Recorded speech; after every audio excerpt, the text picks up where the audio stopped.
210페이지 법률행위의 해석에 들어갑니다. 의 법률행위의 해석은 당사자가 의혹한 법률행위의 내용을 명확하게 확정하는 것을 말합니다. 법률행위란 의사표시를 요소로 하므로 법률행위 해석은 궁극적으로 의사표시의 해석이라고 합니다. 법률행위 해석은 사실 문제가 아니라 법률 문제입니다. 자, 그러면 사실 문제냐 법률 문제냐를 어디서 따져야 되냐? 따라서 법원의 해석이 그리쳤을 때 법률 문제이기 때문에 대법원의 상고의 대상이 됩니다. 참고적으로 대법원은 사실심이 아니라 법률심이에요. 알겠죠? 그래서 법률 문제만 갖고 다툽니다. 대법원은 사실 문제 갖고 다투는 것이 아니에요. 대법원의 상고가 들어갔다. 그러면 법률 문제만 갖고 다투는 거예요. 예컨대 갑이라는 사람이 타인의 재물을 절취했냐 안 했냐 갖고 따지는 것은 사실 문제예요. 그래서 1심과 2심에서 다투는 겁니다. 자, 그런데 타인의 재물을 절취를 했는데, 자, 그럴 때 자신의 사무처리 범위 내에서 자, 타인의 재물을 절취하면 횡령죄고, 타인이 점유한 걸 내가 절취하면 절도죄거든요. 아시겠지만 횡령, 절도, 업무상 횡령 이건 형법상 죄가 다 틀려요. 그죠? 그러니까 이런 법률 문제 갖고 다투는 것은 어디예요? 대법원이 최종심으로 다툰다는 뜻입니다. 알겠습니까? 자, 법률행위 해석은 법률 문제입니다. 의사표시자가 의도한 의사와 표시가 외형상 불일치하더라도 법률행위의 해석을 통해 일치하는 것으로 확정되면 착오의 문제가 발생하지 않습니다. 착오할 때 공부할게요. 즉 해석은 법률행위의 성립과 그 유효 여부를 판단하는 데 있어서 성결사항입니다. 즉 법률행위의 해석은 착오에 앞선다. 다시 한번 말을 읽어봅니다. 법률행위의 해석은 뭐에 앞선다? 착오. 자, 따라서요. 해석을 통해서 확정될 수 있다면 그건 착오의 문제가 아니라는 뜻입니다. 다시 한번 해석을 통해서 그 법률행위의 내용이 확정되면 그것은 무엇의 문제가 아니야? 법률행위의 착오의 문제가 아니라는 겁니다. 가끔 그 10만이라고 써야 될 걸 공 하나 더 쳐버릴 수도 있어요, 없어요? 그러면 이게 이제 착오잖아요. 10배 차이니까. 그죠? 근데 이미 이 거래가 계속되어서 그게 10만 원짜리인지를 상대방도 알고 나도 다 알고 있었어. 그러면 이게 실수가 분명하죠? 그죠? 이것은 오표시 무예의 원칙이라고 해서 결론적으로 해석을 통해서 자, 표현되면서 확정되면 착오 문제로 다가지지 않고 10만 원 거래로 보면 됩니다. 그냥 이해하셨죠? 그런 실수를 하잖아요. 자, 그 다음에 이제 법률행위 해석의 순서는 자, 당사자가 달성하려는 기도는 기도실에 가서 기도하는 게 아니라 당사자가 의도하는 이런 뜻입니다. 목적. 그래서 당사자가 그 법률행위에 의해서 달성하려고 하는 목적을 법률행위 해석의 제1표준으로 삼습니다. 이거 순서예요. 그러니까 당사자가 어떤 목적으로 이 법률행위를 했는가를 먼저 따져봐야 돼요. 그걸로 해석이 되면 그에 따르면 됩니다. 아시겠죠? 그 다음에 이제 두 번째 순서, 이거 순서입니다. 사실인 간섭. 사실인 간섭. 법령 중 사실인 간섭이 있습니다. 꽤 중요해요. 법령 중 선량한 풍속 기타 사회 질서와 관계없는 규정과 자, 여기까지 가로를 칩니다. 법령 중 선량한 풍속 기타 사회 질서와 관계없는 규정과 이게 의무 규정이라는 뜻이에요. 자, 그러면 이거 법령 중 선량한 풍속 기타 사회 질서와 관계 있는 규정은 뭘까요? 강행 규정이겠죠. 그래서 제가 사회 질서 위반에서 강행 규정을 아까 동그라미를 쳐서 그림으로 표시했죠. 그래서 강행 규정에 위반되면 무슨 질서에 반하는 거예요? 사회 질서에 반하는 겁니다. 그러기 전에 하나 생각합시다. 강행 규정은 당사자의 의사와 상관없이 강제적으로 적용되는 규정이잖아. 그러니까 해석이 필요 있을까요? 그냥 법대로 적용되면 될까요? 법대로 적용되면 돼요. 그래서 의무 규정과 다른 간섭이 있는 경우 당사자의 의사가 명확하면 자, 당사자의 의사가 명확하면 당사자의 기도하는 목적이 명확하다는 뜻이에요. 그런데 당사자가 의사가 명확하지 아니한 때는 뭐에 의한다? 그 관습에 의한다는 거예요. 이럴 때 의무 규정보다 뭐가 먼저 적용된다는 거죠? 사실인 간섭이 먼저 적용된다는 거예요. 해석이 있어서는. 근데 당사자의 의사가 명확하면 어떨까요? 어, 당사자의 의사에 따르면 된다는 겁니다. 자, 예를 한번 들어볼 테니까 한번 해봐요. 지금 저 동대문 밤에 그 의류 그 도매하는 집들이 좀 뭐 디자인 클럽 지금 있는지 모르겠습니다만 뭐 그런 데 있잖아요. 그 상가를 운영하는 사람들끼리 상가 점포 임대차를 하기로 했어요. 알겠죠? 그런데 그들의 임대차는 그들만의 규칙이 있어서 차임을 지급을 매월 15일로 정해져 있어요. 그래서 그 두 사람 간의 거래가 이루어지는 거야. 그죠? 그러면 차임은 언제가 될까요? 15일. 그런데 민법 규정은 어떻게 되어 있냐면은 매월 말이라고 되어 있거든요. 매월 말일이 되어 있더라도 그건 임의 규정이니까 당사자끼리 적용되는 사실인 간섭은 뭘까요? 15일이 되겠죠. 자, 이런 것들이 생각보다 많겠죠. 예를 들어서 얘기한다면 가락동 도매시장에 경매하는 사람들끼리의 법률 관계는 우리는 잘 몰라도 그들끼리의 간섭은 있을까요? 없을까요? 그래서 그들의 간섭이 먼저 적용된다.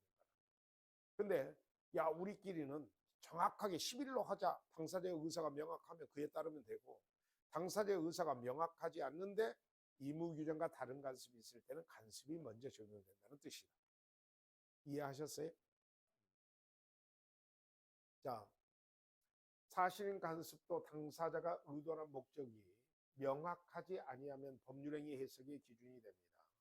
즉 사실인 간섭의 역할은 법적 확실을 취득하지 못했으므로, 자, 법적 확실을 취득하면 어떻게 해요? 일반인의 법적 확실을 취득해버리면 관습법이 되죠. 그래서 법적 확실을 취득하지 못하였으므로 법칙으로서의 효력은 없지만 당사자의 의사를 보충하는 역할을 합니다. 사실인 간섭은 당사자가 주장 입증해야 하나 사실인 간섭이 일종의 경험칙에 속하는 것으로 법관이 직권으로 고려할 수도 있습니다. 사실인 간섭이 법률행위의 내용을 확정하는 기준이 되기 위해서는 강행 규정에 위반하지 않는 간섭이 존재해야 하고 당사자의 의사가 명확하지 않아야 하며 선량한 풍속 기타 사회 질서에 반하지 않아야 합니다. 따라서 강행 규정에 반하는 사실인 간섭은 당연히 해석의 기준이 될 수 없고 또 강행 규정에 위반한 사실인 간섭도 존재할 수가 없습니다. 자, 그 다음에 이제 봐봐. 당사자의 기도하는 목적, 그 다음에 사실인 간섭, 그 다음에 이제 무슨 규정? 의무 규정입니다.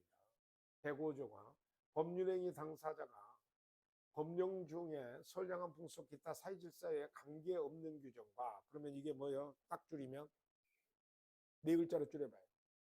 선량한 풍속 기타 사회질서와 관계없는 규정과 이게 뭐예요? 의무 규정과 다른 의사를 표시할 때는 자, 그 의사에 따르면 됩니다. 알겠죠? 그러면 거꾸로 다른 의사를 표시했다는 말은 당사자의 기도하는 목적이 정확하다는 뜻이다. 근데 거꾸로 다른 의사를 표시하지 않았어. 그러면 무슨 규정에 따른다는 거야? 의무 규정에 따릅니다. 그래서 다시 한번 말해볼까요? 아까 그 동대문 도매시장에 서로 점포하는 사람들끼리의 사실인 간섭은 매월 15일 날 차임을 지급하는 거로 한다고 합시다.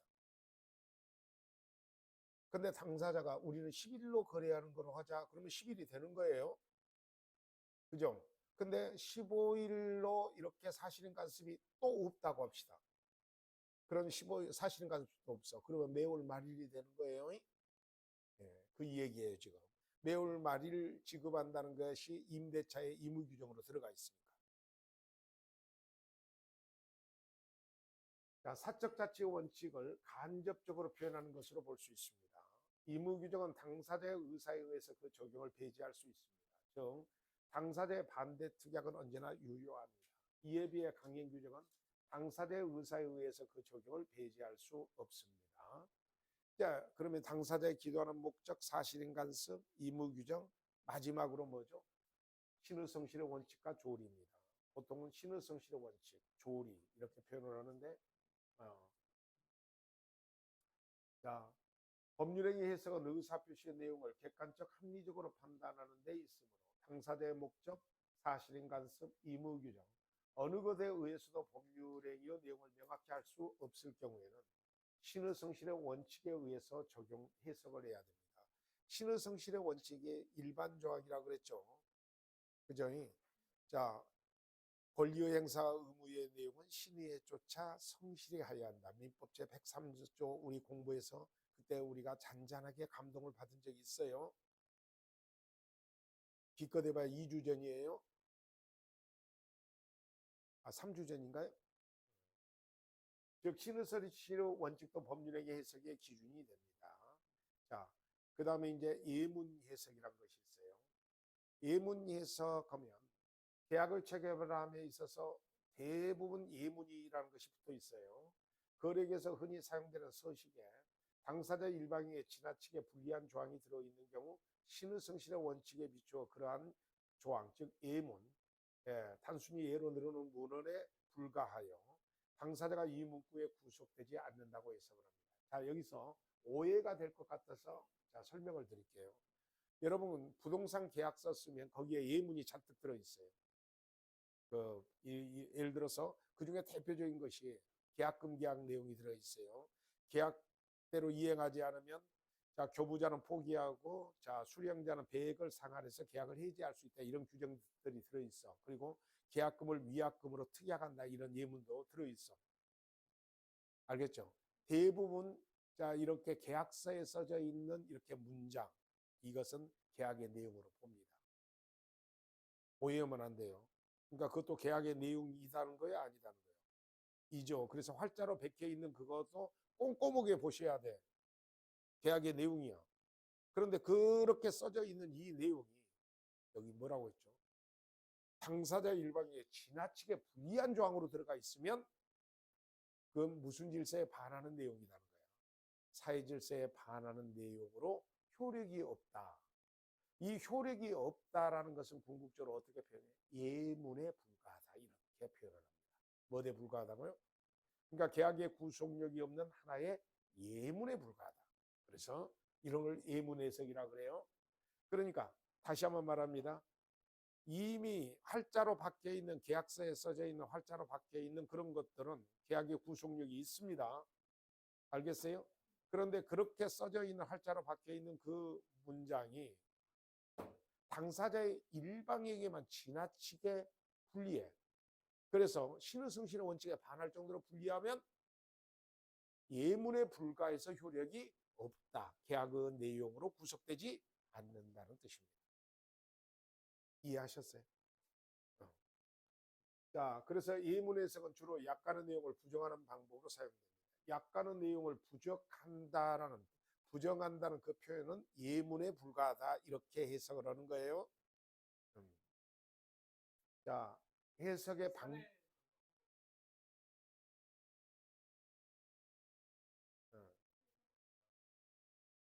한쪽만 지나치게 불리하게 써져 있다고 생각하세요.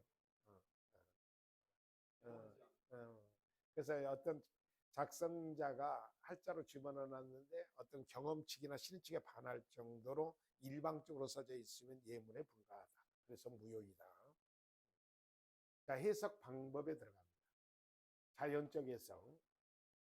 자연적 해석이란, 여기서는 조금 있죠. 쓱 읽어도 돼요. 자, 자연적 해석이나 표우자의 입장에서 표우자의 진위를 밝히는 것을 말합니다. 자, 표우자의 뭘 밝히는 것이다고? 진짜 의사. 여기서 표우자의 이익만이 고려되고 상대방의 이익은 고려되지 않으며 따라서 표시행위가 가지는 객관적 의미는 문제가 되지 않습니다. 자, 객관적 의미는 문제되지 않고 진위를 밝히는 거예요. 자연적 해석은 상대방 없는 단독행위에 많이 쓰입니다. 자, 나아가 양 당사자의 의사 합치가 이루어졌으나 잘못된 표시의 경우에는 양 당사자가 실제로 이해한 대로 효력이 발생하고 표시는 잘못된 표시라 하더라도 잘못된 표시라고 하는 오표시 무효의 원칙이 나타납니다. 이것은 자연적 해석이 적용된 결과입니다. 자, 이런 사례가 많이 있겠죠. 아까 제가 10만이라고 써야 될 거 공 하나 더 써서 100만인데 그 사람들끼리는 계속 거래가 10만 원이었어. 그러니까 상대방도 얼마로 이해를 했다는 거예요. 자, 부동산의 위치 같은 것도 그렇죠. X번지인 줄 알았더니 X번지라고 했는데 표시는 Y번지로 표시가 될 수도 있겠죠. 근데 당사자 사이에는 X번지로 합의가 될 수도 있는 거잖아. 표시가 잘못됐을 수도 있죠. 그럴 때는 그냥 X번지의 거리로 유효하면 됩니다. 이런 걸 뭐라 그래요? 오표시 무효의 원칙. 자, 그 다음에 이제 규범적 해석입니다.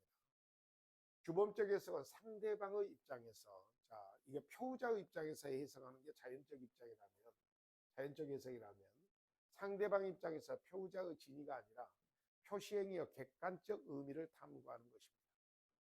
규범적 해석은 표자의 이익이 아니라 상대방의 이익이 고려되며 따라서 표시 상대방의 시각에서 표자의 표시행위로부터 추정되는 의사를 밝히는 겁니다. 규범적 해석이 이루어지는 경우에만 착오를 이유로 한 취소가 가능한 구조가 되는데, 자, 여러분 여기에 대표적인 사례가 하나 있어요. 채권자가 채무자로부터 36만 원을 수령했어요. 그런데 실제로 더 받을 돈이 있어요. 그런데도 총완결이라는 영수증을 써서 줬어. 자, 그러면 어떻게 할까요? 상대방은 좋아라고 한 게 아니라 이제 기존에 더 받을 돈도 받지 않겠다는 의사의 표시로 본다는 거죠. 그러니까 이럴 때는 뭐죠? 상대방의 입장에서 해석한 거잖아요. 자, 그 다음에 이제 보충적 해석입니다. 보충적 해석은 제3자의 입장에서 법률행위 내용에 틈이 있는 경우에 가상적 의사, 이 가상적 의사를 통하여 이를 보충하는 해석입니다. 가상적 의사란 당사자가 현실적으로 그 틈을 알지 못했지만 만일 알았더라면 의혹했을 의사입니다. 보충적 해석은 자연적 해석이나 규범적 해석에 의하여 유효하게 성립한 이후에 행해집니다. 예를 들어 불공정한 법률행위는 법질서에 의해서 허용되지 않는 무효인 법률행위이므로 보충적 해석이 적용될 여지가 없습니다. 보충적 해석은 주로 계약에서 쓰이지만 단독행위에서도 쓰입니다. 보충적 해석에서는 당사자들의 가정적 의사를 탐구하므로 착오의 문제가 발생하지 않습니다. 보충적 해석도 있을 수 있다 정도로만 기억하셔도 됩니다. 자, 여러분 한 번만 더요. 법률행위 해석은 자연적 해석은 표자의 입장에서, 규범적 해석은 상대방 입장에서, 보통은 계약에서는 보충적 해석, 단독행위도 적용될 수 있지만은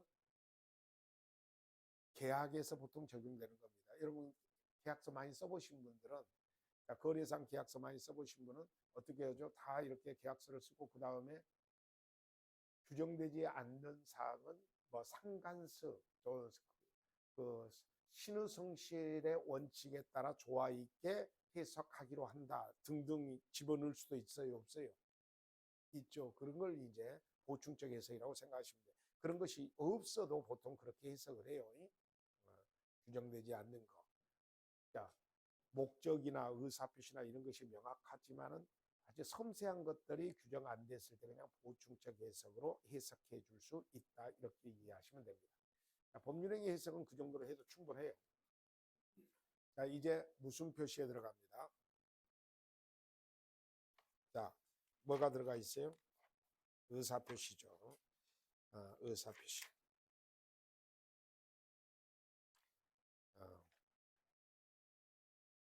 저를 한번 봐주세요. 지금 법률행위가 일반적으로 성립되기 위해서는 당사자, 목적, 의사표시가 있어야 되고, 그것이 유효하다는 평가를 받기 위해서는 당사자는 권리능력, 의사능력, 행위능력이 있어야 돼요. 자, 목적은 적법, 가능, 확적, 사회적 타당성이 있어야 됩니다. 그리고 폭리행위도 아니어야 되죠. 그렇다고 올려내죠. 자, 그 다음에 이제 세 번째 의사표시가 있어야 돼요. 근데 그것이 유효하기 위해서는 의사와 표시가 일치하고 의사 형성 과정에 하자가 없어야 됩니다. 그 의사표시에 대한 공부를 하시겠는데 의사표시를 써보면 예, 여기 의사표시가 써져 있죠. 의사표시를 쓰면 이렇게 의사와 표시를 띄었을 수도 있어요. 그죠? 그러면 이 의사는 그 사람이 진짜 달성하려는 내심의 보통은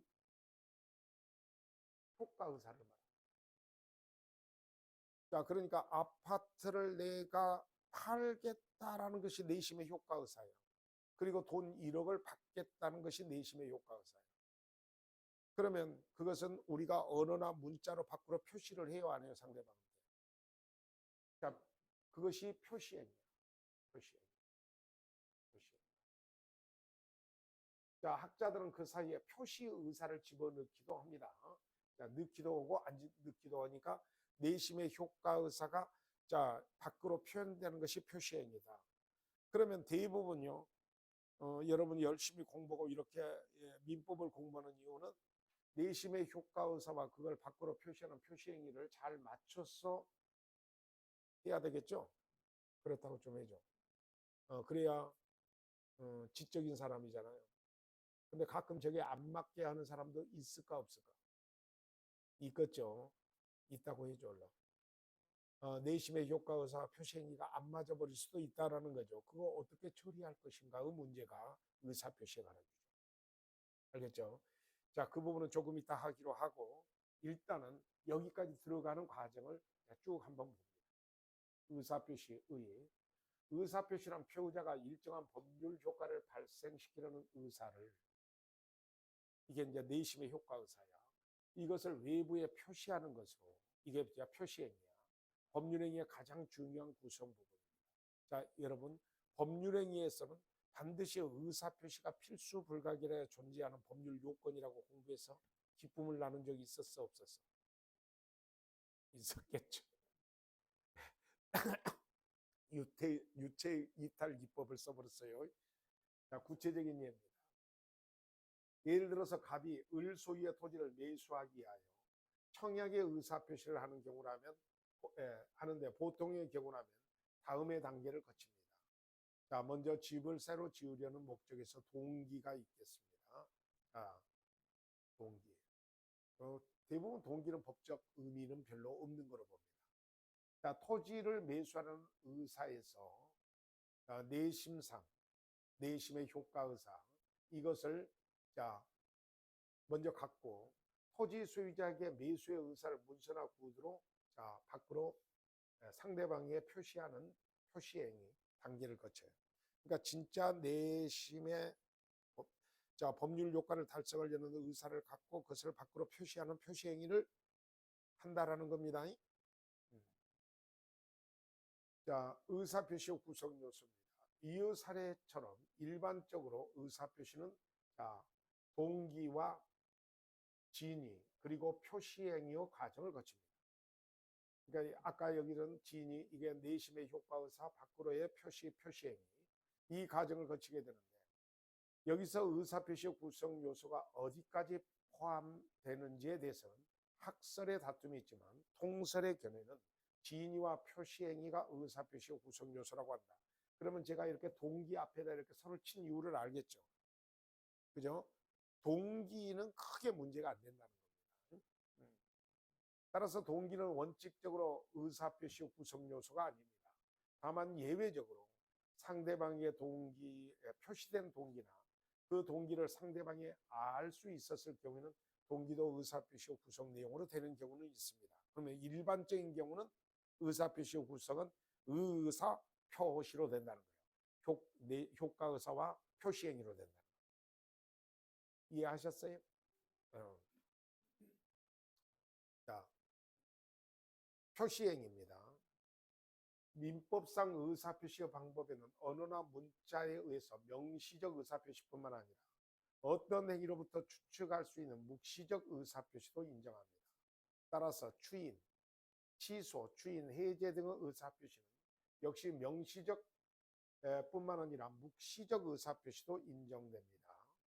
자, 묵시적 의사표시에서 거동에 의한 표시도 될 수 있고 자, 그 다음에 어떤 행동으로부터 추측하여 단정하는 의사표시도 있을 수 있습니다. 예를 들어 매도인이 청약과 함께 보내온 상품을 보냈는데 이것을 뜯어서 소비해버려요. 뜯어 사용하는 경우 매수인은 승낙으로 볼 수 있는 경우처럼 일정한 행위에서 의사표시를 추단하는 경우도 있을 수 있습니까? 없습니까? 있죠. 자, 때에 따라서 예를 봐요. 침묵. 이 침묵은 원칙적으로 의사표시가 되지 않습니다. 표시행위가 되지 않아요. 자, 그래서 원칙적으로 침묵은 의사표시에 해당되지 않습니다. 따라서 침묵은 승낙도 거절도 인정되지 않습니다. 그러나 우리의 거래는 굉장히 다양하죠. 그래서 통상적으로 계속적 거래 관계도 있을 수 있어요? 없어요? 있죠. 그래서 다만 예외적으로 당사자의 약정이나 거래 관행 또는 법률의 규정 등 일정한 의사표시로 평가할 만한 특별한 사정이 있을 때 침묵도 때에 따라서는 뭐가 될 수도 있을까요? 거래 행위도 될 수 있겠죠. 그죠? 근데 우리는 맨날 서점을 관리하고 있는데, 자, 출판사하고 관리 있죠. 거기서 보내준 일정한 책을, 자, 뭐죠? 거절도 승낙도 하지 않고 판매하려고 여기다가 딱 이렇게 진열을 해놓으면 일종의 거동에 의해서 의사표시가 된 겁니다. 그죠? 근데 다르게 보면 침묵에 의해서 됐다고 볼 수도 있습니다. 자, 정상적, 비정상적 의사표시, 사례의 검토. 자, 예를 들어 갑이 자신의 중고 자동차를 을에게 매도하고자 500만 원의 중고 자동차를 매도하겠다는 청약서를 작성하는 중에 자신의 실수로 50만 원의 중고 자동차를 매도하겠다라고 표시했다고 가정을 해보자. 공원 하나를 빼버렸네요. 그죠? 그러면 효과의사는 얼마예요?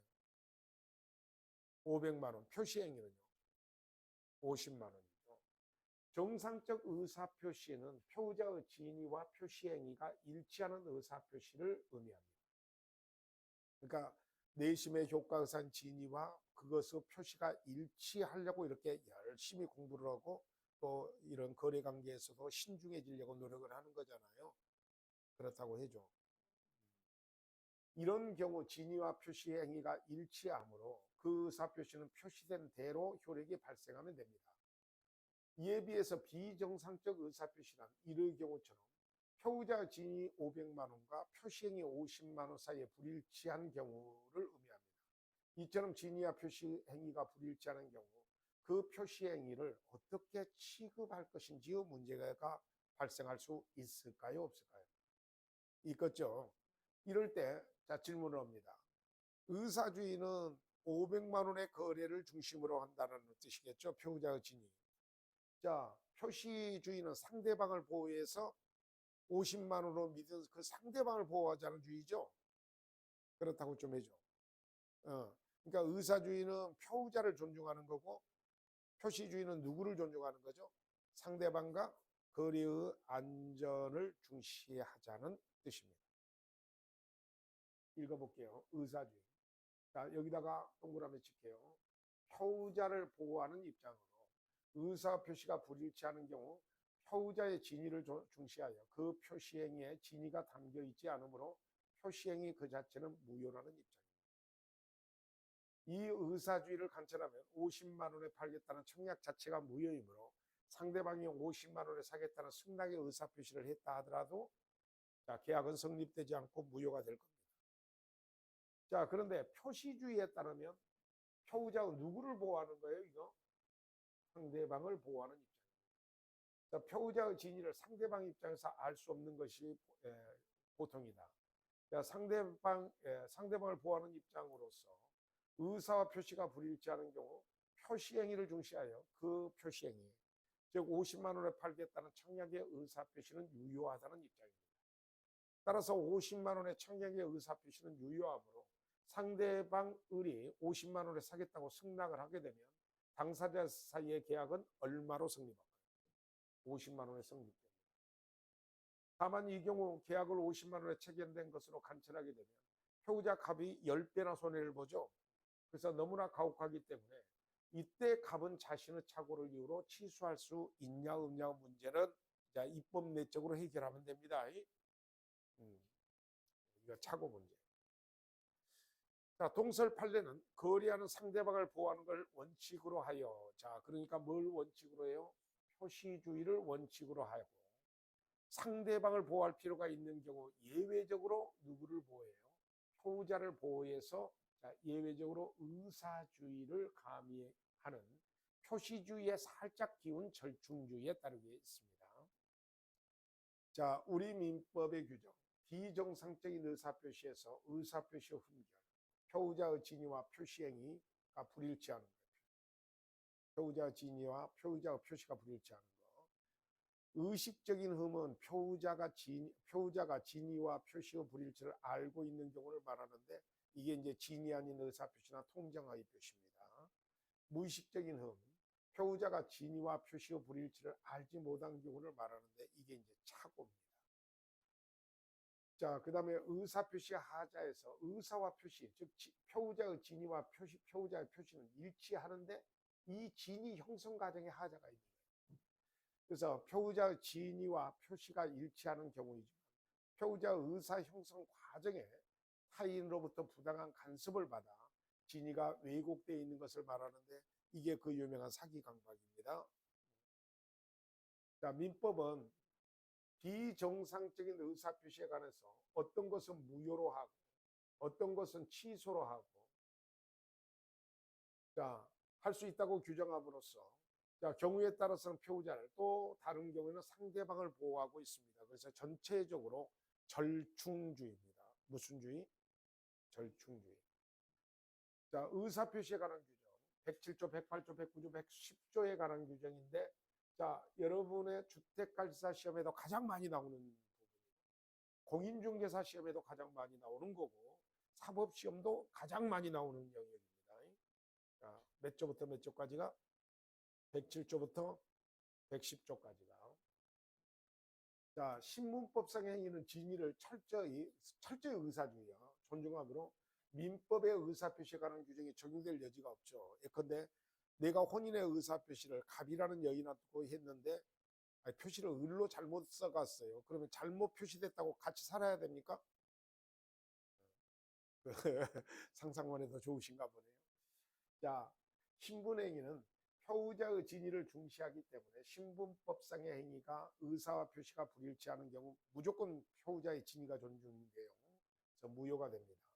예를 들어 통정에 의한 혼인, 착오에 의한 혼인 다 무효입니다. 취소도 아니에요. 다만 별도의 규정에 의하여 사기 강박에 의한 혼인은 취소혼이 될 수 있습니다. 자, 이건 신분법상의 문제니까 시험법이 아니라고 보고 넘어가겠습니다. 공법상의 행위, 공무원의 사직의 의사표시 또는 소송행위, 소치하는 표시주의를 취하여 민법상 의사표시에 관한 규정이 적용되지 않습니다. 따라서 공법행위는 표시행위대로 효력이 발생하기 때문에 항상 유예해요. 따라서 공법상의 행위를 담당하는 공무원들은 실수를 하면 될까요, 안 될까요? 안 되죠. 표시된 대로 효력이 발생해요.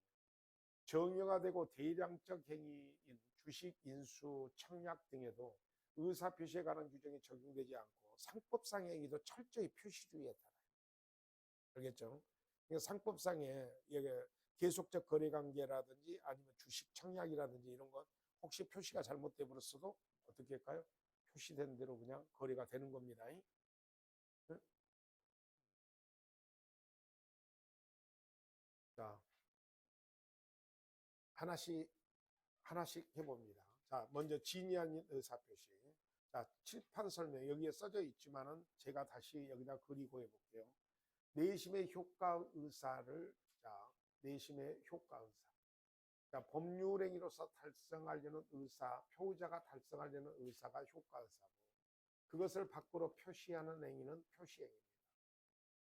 자, 이 표시행위 두 개가 불일치한 경우, 이 불일치, 그러니까 이렇게 묶으면 표의자의 효과 의사와 밖으로 표시하는 표시행위가 무엇을 했어요?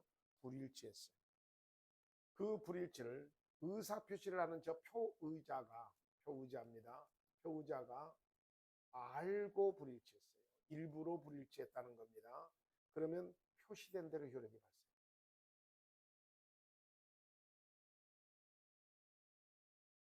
표시된 대로 효력이 발생한다라는 말은 어디에 초점을 준다는 말이죠? 자, 이쪽에 초점을 준다는 거예요? 이쪽에 초점을 준다는 거예요? 여러분은 저쪽이라고 하시면 돼요. 이쪽에 초점을 줘, 이쪽에 초점을 줘. 표시행위. 그래서 이걸 표시주의라고 해요. 표시주의. 자, 표시주의. 자, 그런데 문제는 상대방이 알거나 알 수 있었어요. 자, 상대방이 표자가 알고 하는 건데 상대방이 무엇을 해요? 상대방이 알거나 알 수 있었습니다.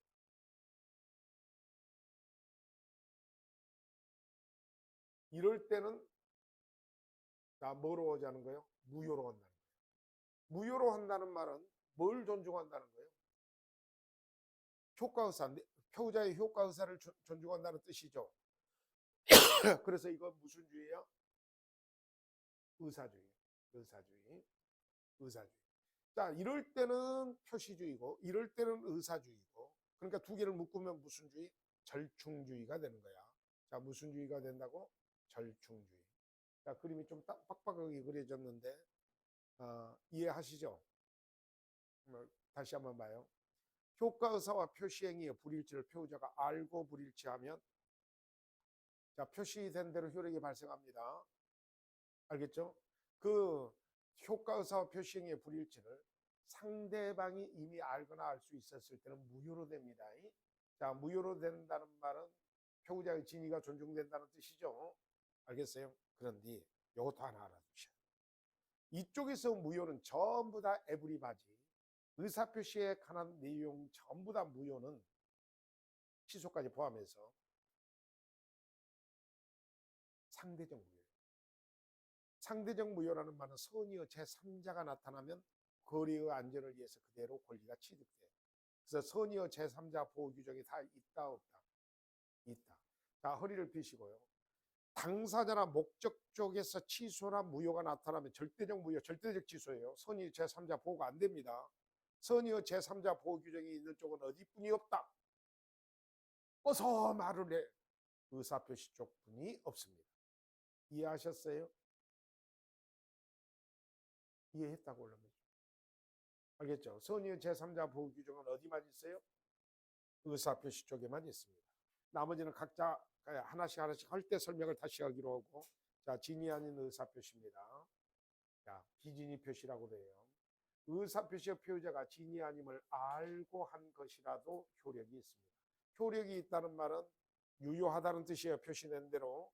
그러나 상대방의 표자의 진위 아님을 누가 그렇다는 거예요? 상대방이 알거나 알 수 있었을 때는 무효로 합니다. 그런데 이 무효가 상대적 무효라고 그랬죠. 그래서 전항의 의사표시의 무효는 선의의 제3자에게 대항하지 못합니다. 자, 그러니까 선의의 제3자한테 무효를 주장하지 못한다는 뜻입니다. 대항하지 못한다고 규정을 한 이유는 선의의 제3자 측에서는 무효를 주장할 수 있어요. 근데 이쪽 동네에서는 저쪽한테 뭘 주장 못한다는 뜻이다. 무효를 주장할 수 없다는 뜻입니다. 알겠어요? 안 어려워. 자꾸 반복할 거니까. 너무 어렵게 느껴지신 것은 그냥 편하게 사셨어. 그래. 조금 생각을 해야 돼. 의입니다. 예를 들면 근로자가 사직의 의사표시, 이게 이제 이 사례가 많이 나와요. 사직의 의사표시가 없음에도 불구하고 임금 인상의 목적으로, 그러니까 지인이는 지금 무엇의 목적이죠? 임금 인상의 목적으로 사직서를 제출했어. 근데 표시행위는 뭐죠? 사직서 제출이죠. 자, 이럴 때 제출한 경우 또는 표자 갑이 증여의 의사가 없음에도 불구하고 자신 소유의 건물을 상대방 의뢰에게 증여하기로 하는 경우처럼 표자가 자신의 지인이와 표시행위가 다르다는 점을 표자가 스스로 알고 있으면서 상대방과 통정하지 않고 행한 의사표시가 진위 아닌 의사표시입니다. 이런 사례들이 있겠죠. 예컨대 내가 이렇게 사표서를 제출을 하면 이건 반류되면서 임금만 오를 거로 생각했고, 그 다음에 내가 내 아들한테 건물을 증여하기로 계약을 하면서 효심을 좀 끌어내려고 표시하는 경우도 있을까요, 없을까요? 실제로 줄 마음은 없고 말이야. 그럴 수 있겠죠. 자, 이 상대방과 통정하지 않았다는 점에서 단독 허위 표시라고도 하고, 비준의 표시 또는 진짜 의사는 마음속에 담겨져 있기 때문에 심리 유보라고도 합니다. 진위 아닌 의사 표시가 성립하기 위한 요건, 의사 표시의 존재. 진위 아닌 의사 표시도 의사 표시의 일종이므로 일정한 효과 의사를 추단할 만한 의사 표시가 있어야 합니다. 따라서 일정한 효과 의사를 추단할 수 없는, 자, 명백히 사교적인 농담, 이런 건 법적 의미가 없죠. 아예 법률 사실이 아니야. 자, 또는 배우의 무대에서 대사 같은 건 의사 표시 자체가 아니므로, 자, 그러니까 아예 법률 사실이 아니라니까. 법적 의미가 있어야 법률 사실이 되고 의사 표시도 될 수 있어. 진위 아닌 의사 표시에 관한 규정이 적용되지 않습니다. 그러나 허는 의사 표시에 해당하므로 때에 따라서 진위 아닌 의사 표시에 관한 규정이 적용될 수 있습니다. 자, 진위와 표시가 불일치해야 됩니다. 반드시 표의자가 스스로 그 불일치를 알고서 일부러 불일치시켜야 됩니다. 알겠어요? 표의자가 그러한 행위를 하는 이유나 동기는 묻지 않습니다. 자, 원칙. 진위 아닌 의사표시 효과 원칙. 표시된 대로 효력이 발생한다 그랬죠? 표시주의, 유효하다는 뜻이에요. 자, 표의자가 자기 스스로의 진위와 표시의 불일치를 알면서 표시하였으므로 표의자를 보호할 가치가 없고, 또한 상대방은 표의자의 진위가 없는 표시라는 사실을 알지 못했을 경우 그것이 보통이므로 상대방을 보호하기 위해서 표의자가 표시된 대로 효력이 발생돼서 그 근로자는 사표 수리가 된 겁니다. 알겠어요? 아들한테는 뭐가 된 거예요? 증여가 된 거예요. 그리고 107조 제1항 단서의 반대 해석상 상대방이 표의자의 진위 아님을 가실 없이 알지 못한 경우, 자, 하나여 유효합니다. 자, 따라서 상대방이 선의 그리고 무과실인 경우에 하나여 유효할 겁니다. 왜냐하면 반대 해석은 뭐라고 돼 있죠? 상대방이 알거나 알 수 있었을 때 무효라는 거예요.